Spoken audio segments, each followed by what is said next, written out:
আওয়ামী লীগ ফিরলে সংসদের সমন্বয়করদের ঝুলিয়ে মারা হবে, ব্যারিস্টার রুমিন ফারহানার চরম হুঁশিয়ারি।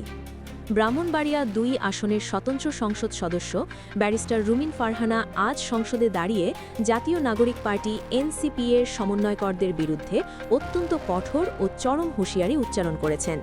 তিনি সরাসরি বলেছেন, আওয়ামী লীগ ফিরলে সংসদের সমন্বয়করদের ঝুলিয়ে মারা হবে।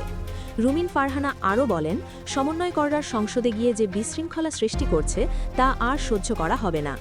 আওয়ামী লীগ যদি ফিরে আসে তাহলে এদের সংসদের ভিতরেই ঝুলিয়ে মারা হবে।